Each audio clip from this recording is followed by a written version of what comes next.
extraordinaire, de même que le diable va se déchaîner. Le diable va se déchaîner pour détruire, parce que le diable veut établir à partir de maintenant l'agenda, il veut dérouler l'agenda de l'antéchrist pendant que ce n'est pas encore le temps.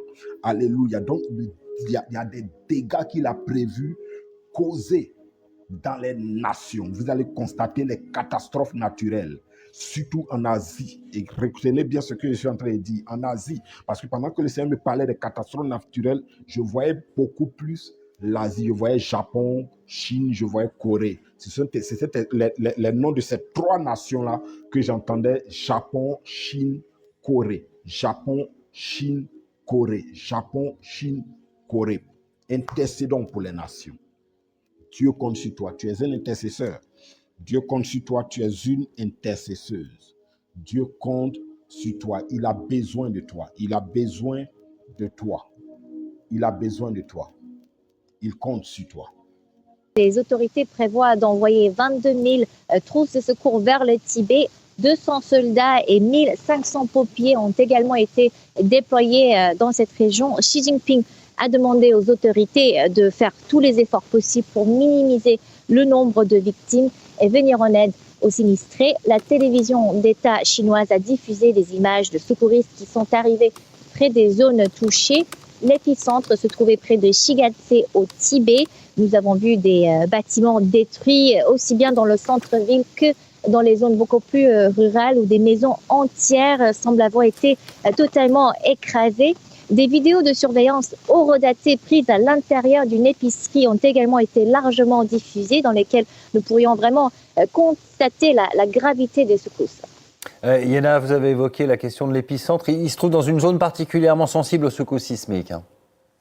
Tout à fait. L'épicentre se trouvait sur le versant chinois de l'Everest, près des frontières avec le Népal et le Bhoutan. Shigatse, c'est la deuxième ville du Tibet. C'est aussi l'un des lieux les plus sacrés car elle abrite plusieurs monastères. C'est le siège traditionnel de l'un des principaux chefs spirituels du bouddhisme tibétain. C'est aussi une région souvent victime de séismes. En 2015, juste de l'autre côté de la frontière, un séisme d'une magnitude de 7,8 a frappé le Népal, tuant près de 9000 personnes.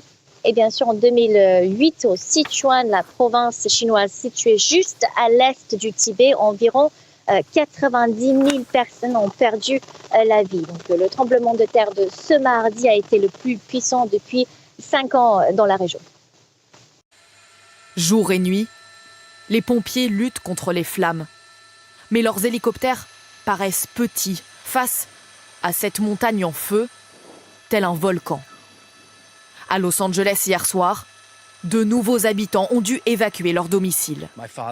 Mon père et moi avions anticipé ça depuis plusieurs jours. Notre voiture était prête et on n'a eu qu'à prendre notre chien. Maintenant, on peut se diriger vers le désert ou alors aller dans le nord, tant qu'on s'éloigne de ce chaos. Dans ces quartiers huppés, beaucoup de célébrités, dont cet acteur qui filme sa fuite avec son épouse. Ils sont sortis quelques minutes avant l'arrivée des flammes. On voit la chambre de mon fils. Dans la panique, ils se perdent et l'acteur se réfugie près de l'eau. Je suis toujours abrité derrière ces rochers. J'ai essayé de démarrer ma voiture, puis je suis sorti et j'ai vu un ouragan de braise se diriger vers moi. Là, je me suis dit, je suis fichu. Depuis plusieurs jours, un épais nuage de fumée recouvre la baie des Anges. Près de 10 000 bâtiments ont été détruits. Exemple frappant avec l'image de ce quartier avant les incendies, puis après, il est comme rasé. Pour la première fois, ce couple retrouve ce qu'il reste de sa maison, des ruines et des débris calcinés. Notre chambre était ici, et là, c'était notre garage. Je suis dévastée. Je ne veux pas avoir à dire à mes fils que c'est tout ce qu'il reste de leur maison. Pour l'instant, les dégâts des incendies sont estimés à environ 150 milliards de dollars en Californie. Des incendies hors de contrôle depuis 5 jours. À l'ouest, Malibu et son littoral n'ont pas échappé aux flammes. Ce cadre paradisiaque a laissé place à un paysage apocalyptique où les pompiers poursuivent leur effort. Camille Gutin est sur place. Oui, les milliers de pompiers mobilisés ont fait d'importants progrès aujourd'hui sur les 2 principaux feux de Los Angeles. Alors, le vent a faibli et puis surtout, le nuage de fumée a commencé à se dissiper.